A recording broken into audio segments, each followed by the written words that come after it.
we have to continue to elect more socialists, and we have to ensure that we are unapologetic about our socialism. Which is to say, steal the stuff you want to control from the people who built it. Hey there, friends, fans, and foes of Dad Saves America. John Popola here, and I thought I would take this Friday to talk about New York City, my former home, and the rise of socialism in the Big Apple. I was just in New York City because I was pitching a show to a network, and of course, I love the town. I had to spend some time going to my favorite pizzeria, Joe's Pizza, down on Carmine Street, which is just this small walk-in place, $4, super great, super thin crust, love it. And while I'm there, I'm reminded of the wave that's crashing on the shores of Manhattan, namely Mr. Mamdani. Of course, this is the New York Post, so they're going to be critical. But I want to take time to dive into Mr. Mamdani and really take him seriously because I think it's a serious deal, what happens in New York City.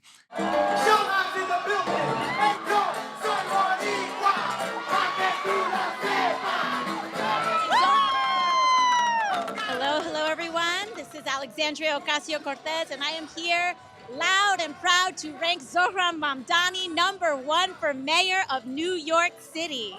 AOC has been a political phenomenon, but was limited to a very particular borough and a very particular congressional district of kooks. It's a much different thing to have the entirety of New York City go all in on this type of politics. So what is this guy who is a self-proclaimed, as Rob Henderson noted, Nepo baby, who has basically come out of the upper crust of our elite? The top 1% went to private schools that were more expensive than my 4 years at Penn State. What is he offering? How is he appealing to enough New Yorkers that it looks like he is going to become the mayor? Well, I want to break down this ad that sort of lays it all out and dive a little deeper.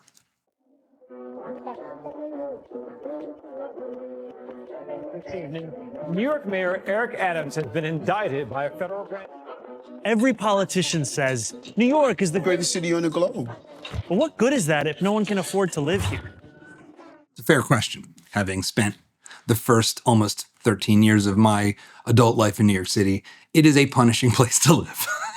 Punishingly expensive, and it has been for a very long time. City Hall is engulfed in corruption. Unscientific. The cost of living is the real crisis. New Yorkers are being crushed by rent and childcare. The slowest buses in the nation are robbing us of our time and our sanity. Working people are being pushed out of the city they built. A mayor could change this, and that's why I'm running. It's not clear that a mayor can change this. New York City is enormous. It is over 8 million people when it's in full operation mode, a lot of which are coming in from out of town to work in the city and then leave.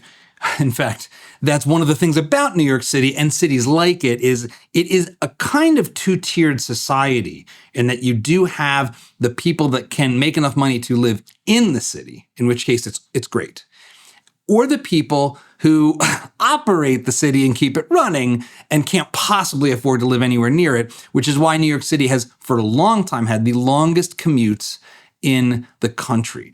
When I spent most of my time commuting in from New Jersey, I had about 4 hours of daily commuting into New York City every day. It is a major reason why I live here in Austin, Texas. But all of this resonates so far with me as a former New Yorker. I'll make buses fast and free. So I can just get where I'm going.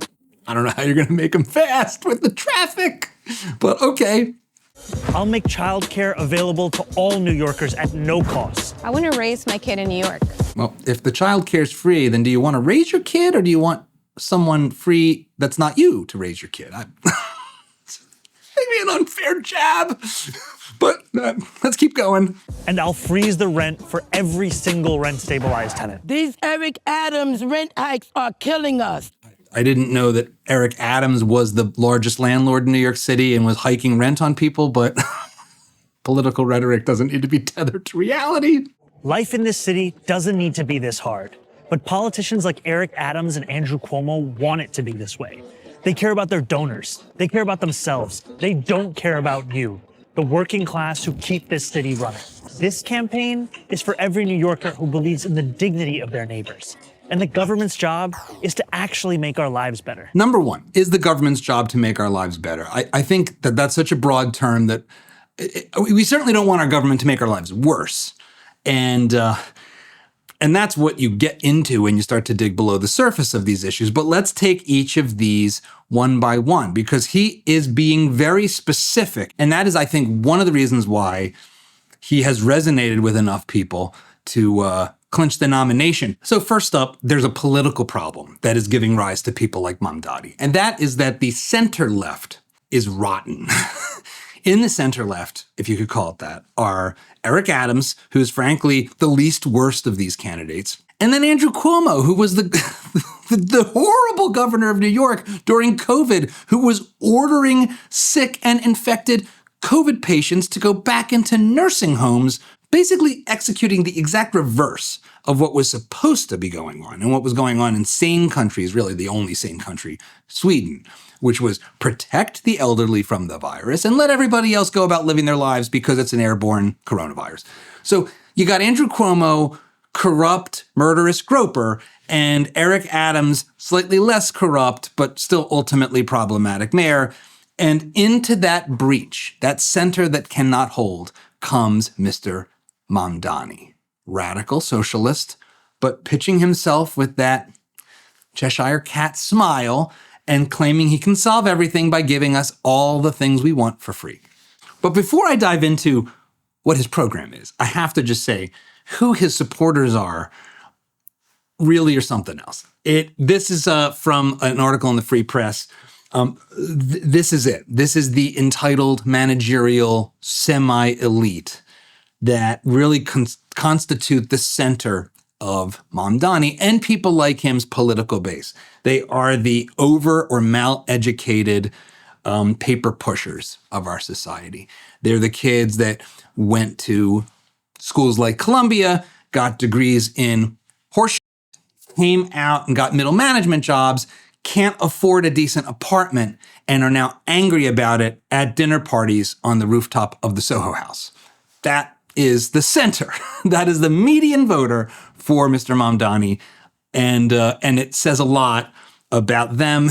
I think it says a lot about me that this picture makes me so angry.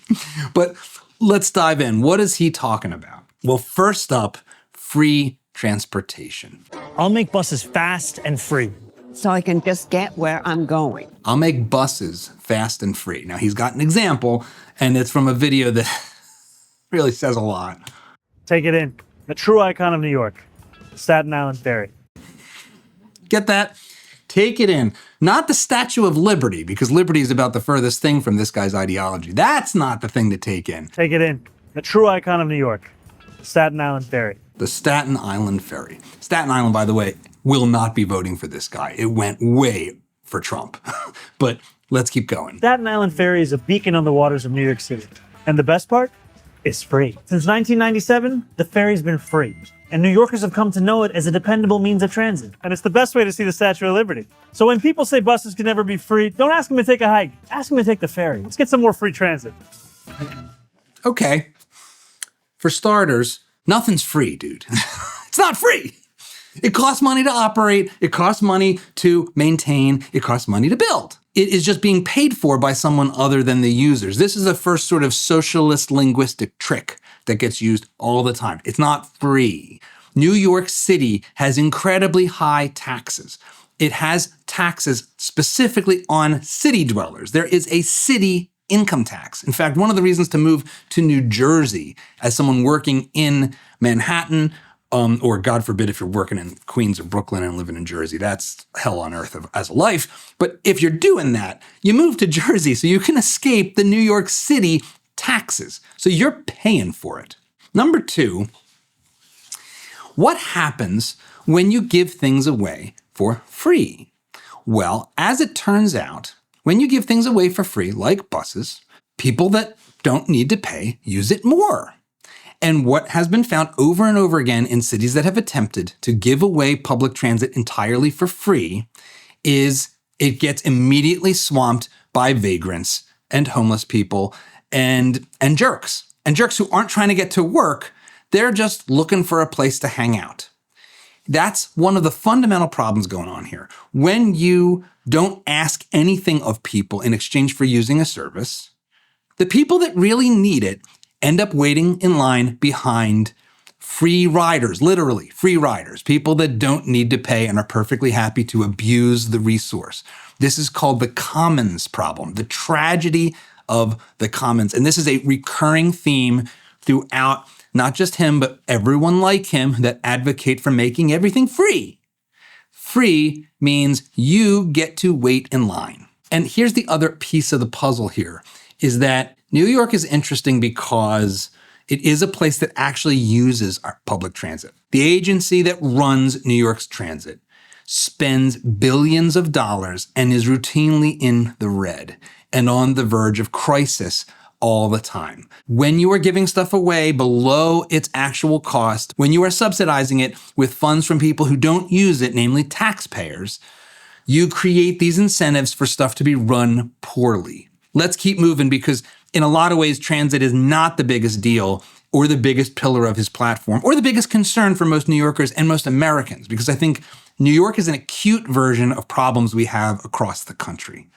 It's a canary in the coal mine, if you will. So the next piece of the puzzle in the Mamdani platform is driving down the cost of food. And this too is a significant problem, but here's what he wants to do. Grocery prices are out of control. The cost of eggs and milk has skyrocketed. Some stores are even using dynamic pricing, jacking up the cost over the course of a day depending on what they can get away with. It doesn't need to be this way. I'm Zohran Mamdani, and as mayor, I will create a network of city-owned grocery stores. It's like a public option for produce. We will redirect city funds from corporate supermarkets to city-owned grocery stores, whose mission is lower prices, not price gouging. These stores will operate without a profit motive or having to pay property taxes or rent, and will pass on those savings to you. Solution, once again, government-run thing. Couple problems with this. The grocery business is the lowest profit margin business maybe in the world. Grocery stores barely survive. The average grocery profit margin across this country is between 1 and 2.5% to 3%. That's the profit. So let's imagine somehow that he can erase the profit. Okay, you've reduced the cost by 1 to 2%. But let's just listen carefully to the pieces of the puzzle here he's adding in, because it also points to the ratchet effect that people like Mamdani like and want and exploit to continually put more and more government in the system. Keep in mind, by the way, in each of these pillars, there is already massive government spending, massive government services, and massive government regulation of every single element of what he's complaining about. Jacking up the cost over the course of a day depending on what they can get away with. It doesn't need to be this way. I'm Zohran Mamdani, and as mayor, I will create a network of city-owned grocery stores. It's like a public option. It's like a public option. So, if you remember the Affordable Care Act days, and if you're old enough to remember, maybe you do, but most of you probably don't, there was a debate about whether or not the Affordable Care Act should have a public option, a government entity competing with the private market. And the claim, which was correct, was that that's just a way to crowd everybody else out by making a government-run service cheaper through rigging the system so that it is cheaper by default because no one else could compete at the same level playing field. And that's what's happening. And listen to what he's saying will make it cheaper because the profit's only 1%.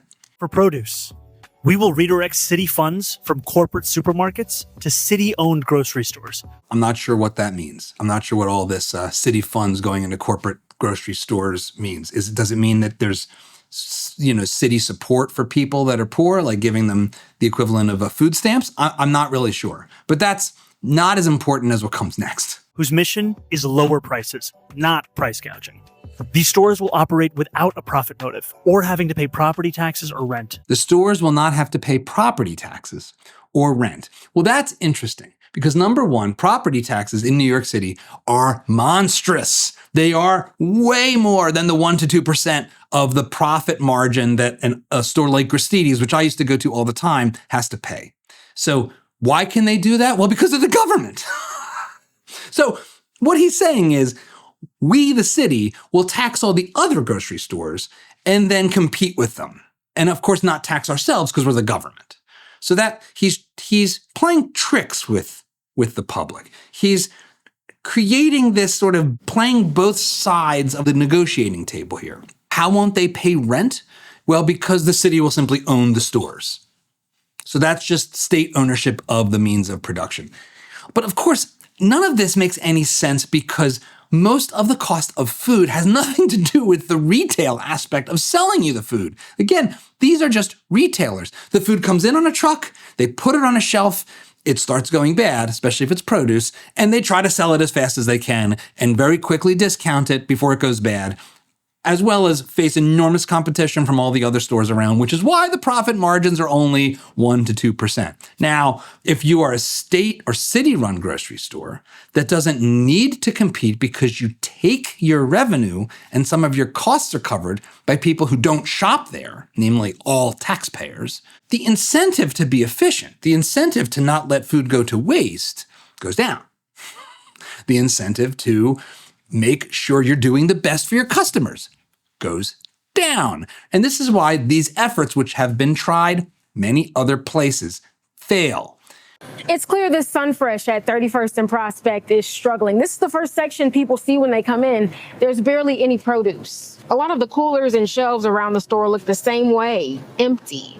So shoppers have been asking us, if the store isn't closing, then where's all the food? A rotten smell comes through the door, and anywhere you turn, you'll see products that need to be restocked. No hot food or deli. I watch people walk in and walk out. The grocery store has received financial assistance from the city, but has been unable to keep those shelves stocked. Incentives matter, something that Mr. Mamdani both understands because he wants things to be cheaper and doesn't understand at all because he wants all of the incentives to be stripped out of the society. The extreme version of this, which is the easy place to go, of course, is the Soviet Union, which had breadlines and mass starvation and killed tens of millions of people by starving them to death, often intentionally in the case of the Ukrainians, but also accidentally because communism doesn't work, such that when Boris Yeltsin came to the United States, the thing he was most shocked by was our grocery stores. He comes in and sees the enormous amount of variety very affordably and says, this is incredible. Look at him. Look at him. He's like, I can't even believe what I'm seeing. This is the thing that Mamdani doesn't understand. The way you get to cheaper stuff is having the incentives to make and produce more and then compete to keep the price down. He doesn't believe in any of that. But where this comes into play most dramatically is housing. I have a lot of experience with this, specifically in New York City, because when I first moved to New York City coming out of Penn State, I was commuting in from the outer boroughs. I was what we used to call a bridge and tunnel guy. and so I know firsthand how grindingly difficult, how utterly suffocating it is to live in New York City. Rent, it's too damn high. It is a very expensive place. I was making $500 a week to start. That is like 26 grand a year, trying to get by in New York City and not getting by. And then as it progressed, as my career progressed, you're constantly moving, trying to get a tiny bit more space. And this is a picture from my first apartment in Hoboken, New Jersey, which at the time in 2004 was over 400 grand. So I was making at that time something like $120,000 a year. I was now a producer. This was 5 years into my career. And I was barely getting by. I was basically living paycheck to paycheck. So I know exactly what these young, yuppie professionals who unfortunately have never gotten a good econ or history class in their entire adult lives, I know where they're coming from on a daily basis. I know what it's like to feel like you're making a lot of money and living paycheck to paycheck and barely scraping by and basically having to pick up side work just to not go further and further into debt. It is indeed suffocating. So what's going on here? Well, one thing is true, and that is that the cost of housing in this country relative to wages, and again, both of these things are medians, which means you're taking this wide variety of different locations and different costs and different careers and averaging it all together or finding the middle point. That ratio is now pushing 6x, where it used to be, going back several decades, closer to 3 to 4. That is the centerpiece of pain in this country, I think. The staggering explosion in the relative cost of housing. And of course, you need housing to live. It is essential, and it's been smashed. Why has it been smashed? Well, before we get to why, let's hear what Mr. Mamdani's solution is, because he thinks he's got the answer to this crisis. In this country, housing is treated as a commodity, not a right. It's a consumer product, just like clothes or cars, that private businesses can sell on the market to make a profit. And if someone isn't able to pay, either because their landlord raised their rent or because they can't work for one reason or another, they're not able to stay in their homes. It might be profitable for landlords and developers, but it's not efficient or beneficial for the rest of society. In fact, housing doesn't have to be seen as a market at all. Get that? Housing doesn't need to be seen as a market at all. We're getting to the core of this guy's philosophy here. Housing, property, doesn't need to be a market. In other countries, housing is considered a fundamental right, like education or healthcare. Fundamental right, like these other services that other people provide you. These are lovely words, talk of rights.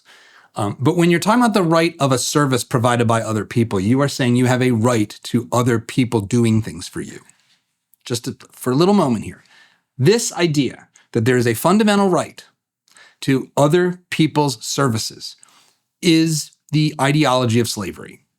That's what this is. I have a right for you to take care of me. I have a right for you as a doctor to take care of me. I have a right for you as a teacher to take care of me. I have a right. Now, when there aren't enough doctors, there aren't enough houses, there aren't enough teachers for me to get it, what happens to my right? Well, is it still a right? This is a deeply philosophical question, but the language of rights is really just a way to say you deserve this and it doesn't really matter how we get it to you, so long as you get it.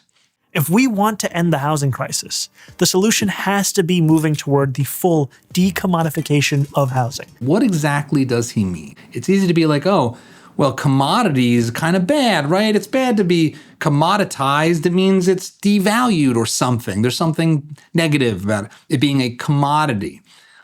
Well, to de-commodify it, what does that look like? In other words, moving away from the status quo, in which most people access housing by purchasing it on the market. Private property. So we should move away from private property, where people own things, where they engage in contracts with other individuals, and now it's mine. It was yours, and you sold it to me for a price we agreed to, and now it's mine. None of that anymore. We're going to do something else. What are we going to do? And toward a future where we guarantee high-quality housing to all. Yes. Jump to the conclusion. So how can we do it? We'll have to go beyond the market. We can establish community land trusts to gradually buy up housing on the private market and convert it to community ownership. Community ownership. What does that mean? That means the government owns it. Let's be clear. Community is a word for the government. We can give tenants a right of first refusal to buy out their landlords when buildings go up for sale. We can give tenants the right of first refusal to buy the apartment when it goes up for sale. So if I am thinking about getting into the rental business, I would be then required to sell it to my tenants before I sell it to anybody else.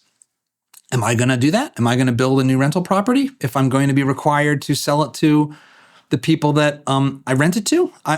Maybe I'm not going to do that, but I'm getting ahead of myself. And we can fully commit to a new era of social housing, ending subsidies for luxury housing development and using our wealth to build beautiful, high-quality social housing projects that offer good homes and strong communities to everyone. What's going on in New York in particular? And why is this a problem? And why is this skipping over why New York is so expensive? Well, let's recount. He wants to freeze rents so that people that own a property and rent it to others are not allowed to increase the cost. And ultimately control all of the housing by having the city buy it all and own it and call it community ownership, but it's the government. The government is an entity managed by individuals that would own and manage it. So it's not you or we, it's the government. And then somehow that will all magically eliminate all scarcity and make sure everybody has housing. Keep in mind, the government's heavily involved, especially at the city level. The city is a good place to talk about this because cities tend to be the unit of governance that has the biggest impact on housing costs. Let me give you a personal example. My best friend, when we were moving down here to Austin, had an apartment that he owned. I'm going to say he owned because it was actually a co-op, which is a useful model here. Most of the apartments in the New York City area are co-ops, which means you don't really own your apartment. That would be like a condo. A co-op is you and everyone else that has bought into the building own shares in the building, and then you basically, your unit is like the shares you own, but you don't really own your unit. You own shares in the overall thing. So it's like mini socialism in a certain sense. It is community ownership of the building. Okay, he wanted to put up a wall to turn his one bedroom that had this sort of hallway, they called it a junior 4, into a 2-bedroom. Now, technically, this would be increasing the housing in a sense. It would make the unit capable of more comfortably housing more people.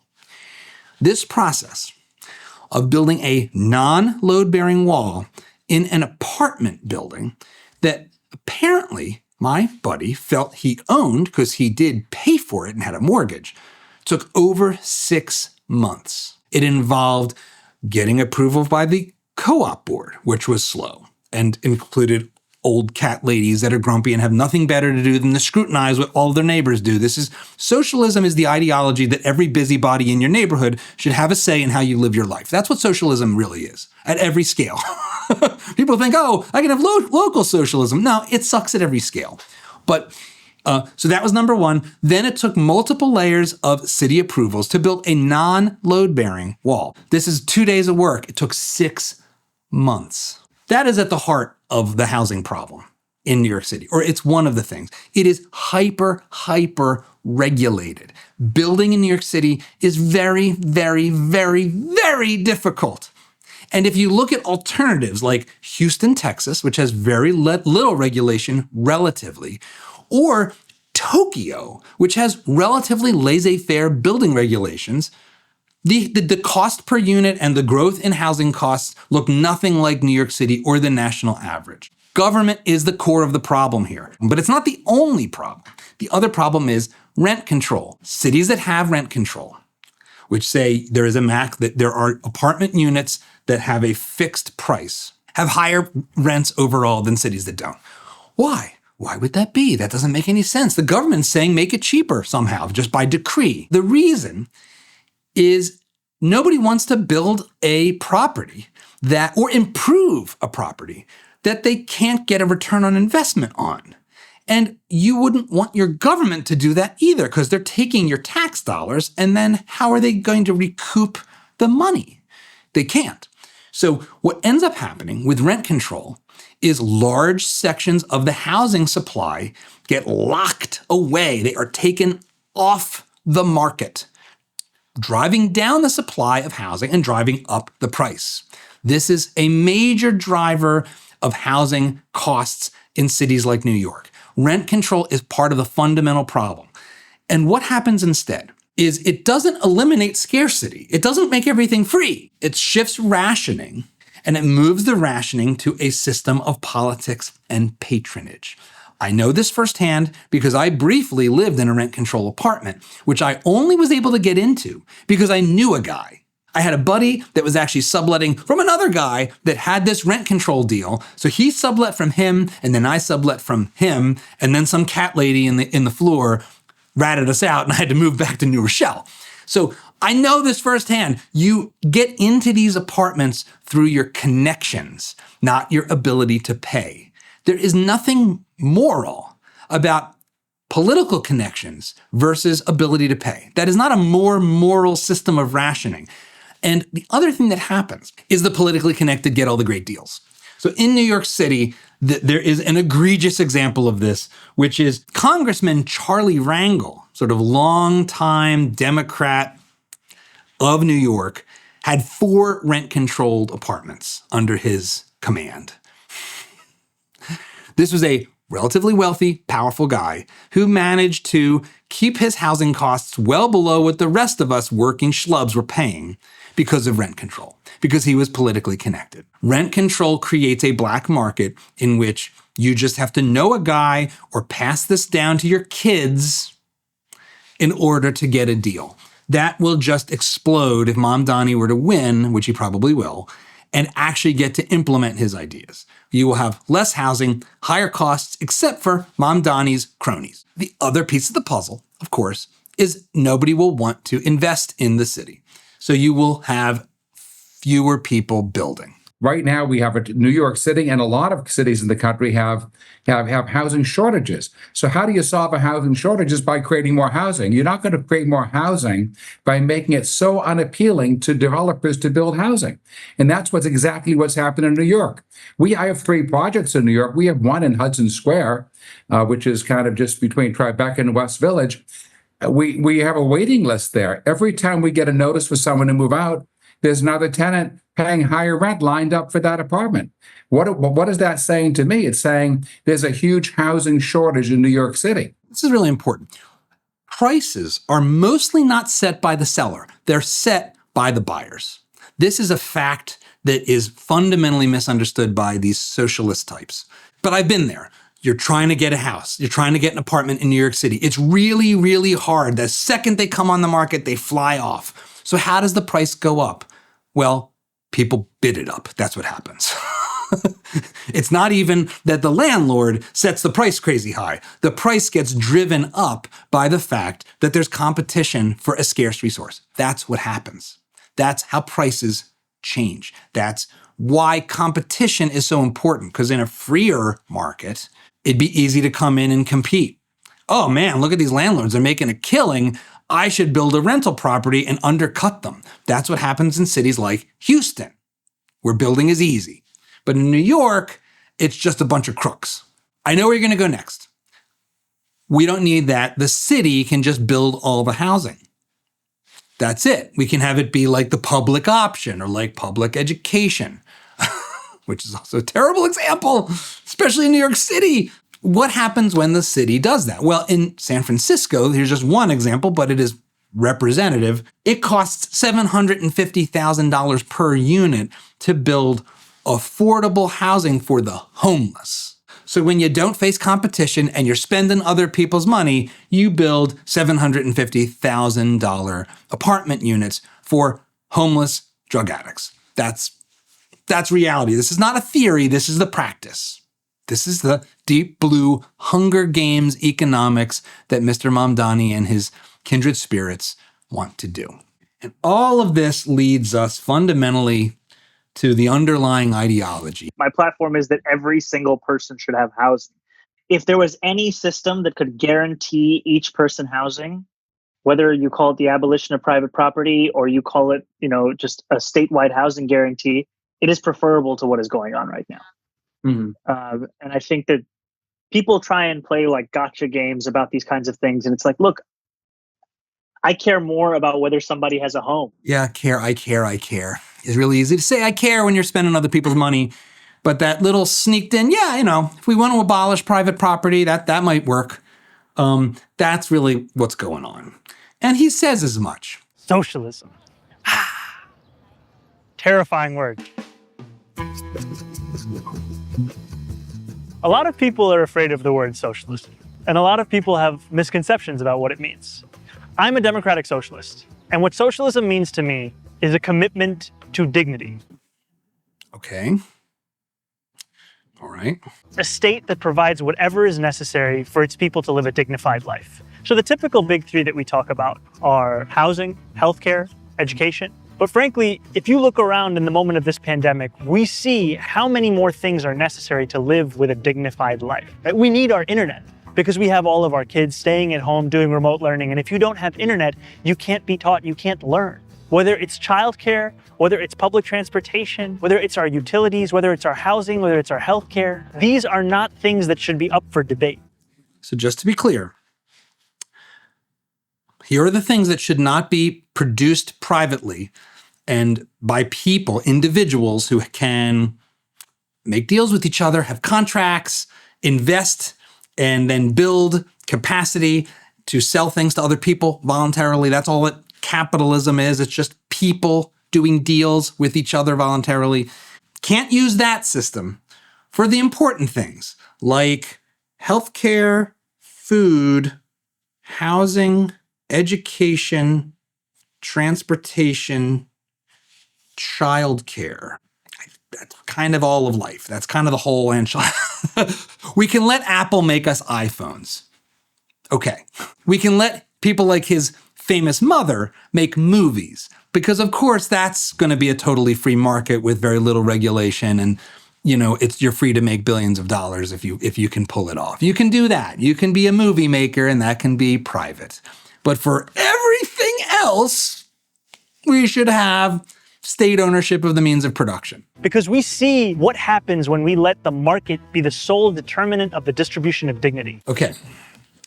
When the market is the sole distributor of dignity. I'm not even sure what he means by dignity, because it sounds like what he means by dignity is a modern 21st century comfortable life. I have a very different notion of dignity, which is fundamental human respect, that I have sovereignty over myself and my body, and you can't just take stuff from me or do things to me because it violates my dignity, my sovereignty as a person. That's not his definition of dignity, because right below the surface of all his free stuff is taking it from other people and then forcing people to do the work, which is why we end up with gulags everywhere. Because if you can't make a living being a doctor, not a lot of people go into medicine. And if you keep doing that long enough, you end up needing to conscript people into medicine.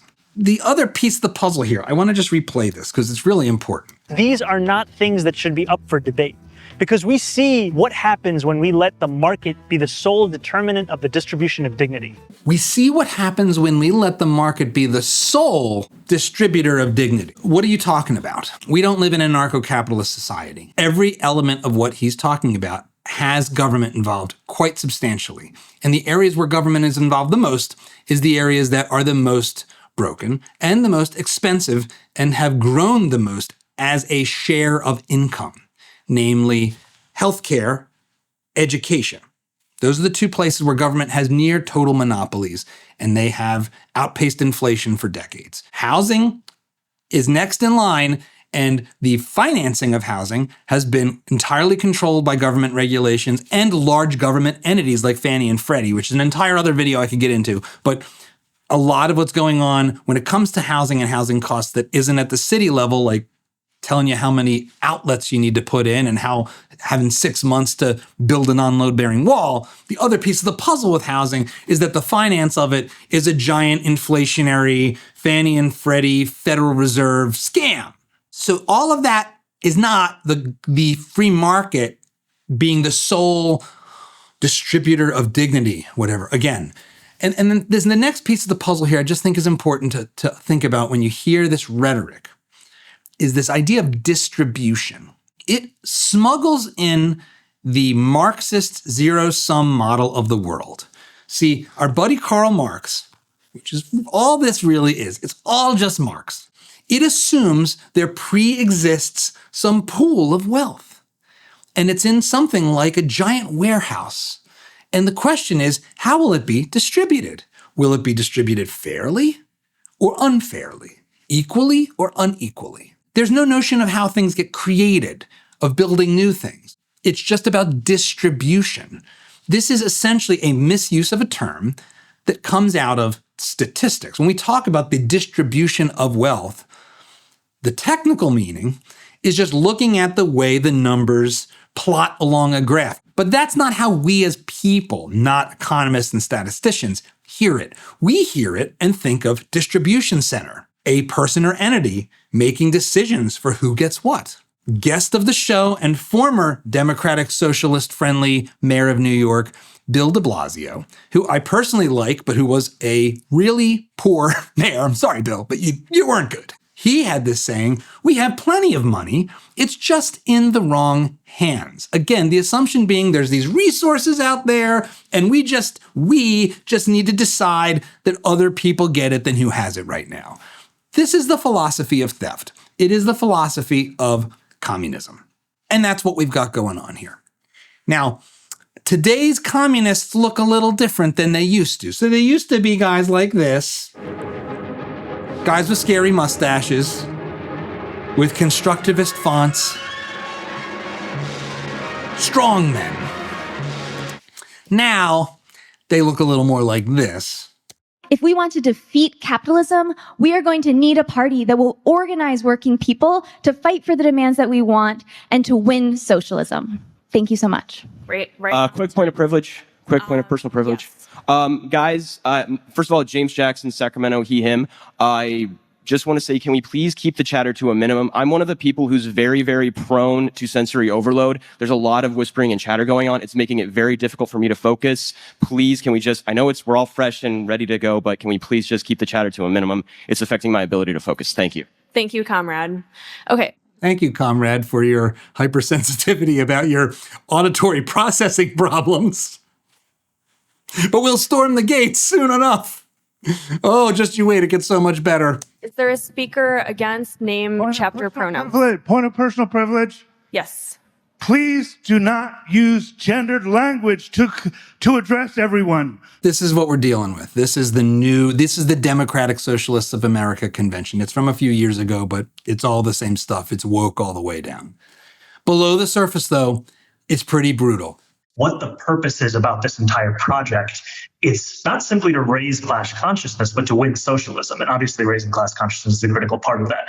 But making sure that we have candidates that both understand that and are willing to put that forward at every which moment that they have, at every which opportunity that they are given. We have to continue to elect more socialists. And we have to ensure that we are unapologetic about our socialism. There are also other issues that we firmly believe in, whether it's BDS, right? Or whether it's the end goal of seizing the means of production.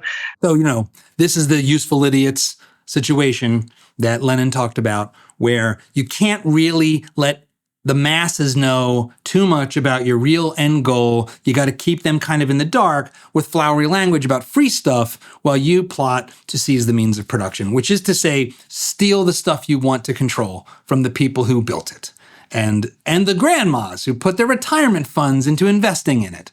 That's what we're talking about. That's what this guy and his ilk are about. This is a movement going on in the Democratic Party in its centers of intellectual gravity. He is not alone. The Minneapolis DFL has endorsed State Senator Omar Fateh to be the next mayor.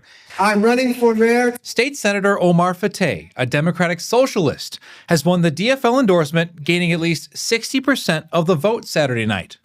State Senator Omar Fateh has represented the South Minneapolis area where George Floyd was killed since 2021. He is a Democratic socialist who championed the cause of Uber drivers. He backs an additional tax for affordable housing. He supports rent stabilization and a $20 minimum wage. And in 2022, he supported a losing charter amendment that critics say would have defunded the police. By the way, and plenty of people have covered this, and there's lots of data out there. Nobody that lives in an unsafe community wants to defund the police, and never has. This has been, as Rob Henderson calls it, a luxury belief from day one. This is the laundry list of sort of blob, woke, communist, sort of omni-issue, omni-movement stuff. It's, tack on a little Gaza, a little, from the river to the sea, which in this community goes over real big, and you've got the total picture here. To make an affordable Minneapolis that works for everyone, we need a mayor that works as hard as you do. I'm ready to work hard to 1. Build a Minneapolis that working people can afford to call home. 2. Protect our city from a hostile White House. And 3. Diversify our city's public safety response. By increasing the minimum wage to $20 by 2028 and passing rent stabilization to stop price gouging and incentivizing new construction, we can protect workers. Protecting all of our communities from Donald Trump means not letting MPD interact with ICE, whether it's for an immigration raid or not. Our residents deserve a mayor that will stand up to Donald Trump and say, no, not in our community. I have a theory. And my theory goes something like this.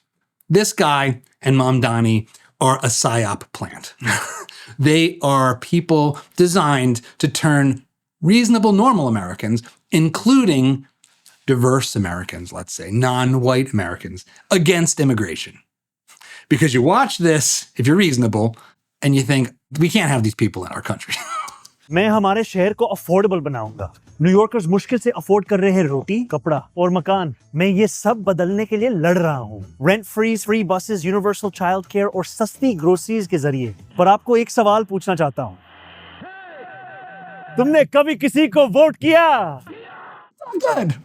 I like immigrants. He's going to screw most of the immigrants in New York City because you know the industries that immigrants get into, especially in places like New York City. They get into running bodegas and grocery stores. They become landlords. This is an immigrant screw job. One of the reasons why a majority of Mexican and Latino men in this country voted for Donald Trump in 2024, and especially here in Texas, is because hardworking immigrants that come here and look at that Statue of Liberty and say, I want to be free to pursue my dreams and build a life for myself.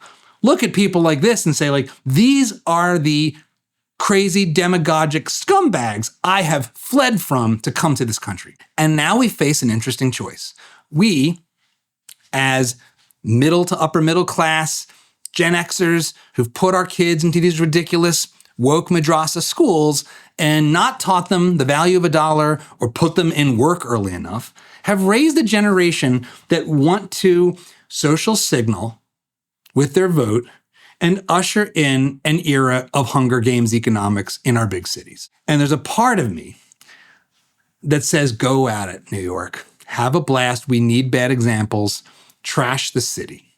Let's see how far you can push it. Let's let democracy do what H.L. Mencken said and give the people what they want, good and hard. But there's another part of me, the humane part, the part of me that loved my time in New York City, even though it was grindingly difficult, that can't help but think about how many victims are going to be brutalized if this guy and people like him get into power and actually succeed in putting these ideas into action. We have seen what happens in this country and especially in others, places like Argentina. Argentina used to be one of the wealthiest countries per capita on this planet. Argentina, at the start of the last century, was on track to potentially beat the United States on a per capita basis. And in came the Peronists, the socialistic ideologues pitching free stuff, and in the cases of our Hollywood depictions, through song, like with Madonna, Don't Cry for Me, Argentina. And they wrecked the place. And they said, we're going to provide it all for free, but since we can't tax enough of the money to make it happen, and we're horribly inefficient, and we're a giant monopoly, and we're filled with cronies and monopolist scumbags, we'll just run the printing press to make it free, and therefore steal your money out of your back pocket instead of your front. You end up in a hyperinflationary hellhole with a 40 to 50% poverty rate. I don't think we're going to head all the way there, but we will if we elect people like this. And I think our job in the public domain and as parents is to teach our kids these lessons so they don't just repeat the lessons of history over and over again like useful idiots. We've been here before. Not a single thing you've heard is new. And I want to end with this. My good old buddy, Karl Marx. So in the Communist Manifesto, all this stuff was there. Okay, ready? Number 1 in the agenda, abolition of property in land and application of all rents of land to public purposes. Number 2, heavy progressive and graduated income tax. Number 3, abolition of all rights of inheritance. Number 4, confiscation of the property of all immigrants and rebels, which might be a little time specific, but even so. Number 5, centralization of credit in the hands of the state. Sound like the Federal Reserve? Because it is. By means of a national bank with state capital and an exclusive monopoly. Number 6, centralization of the means of communication and transport in the hands of the state.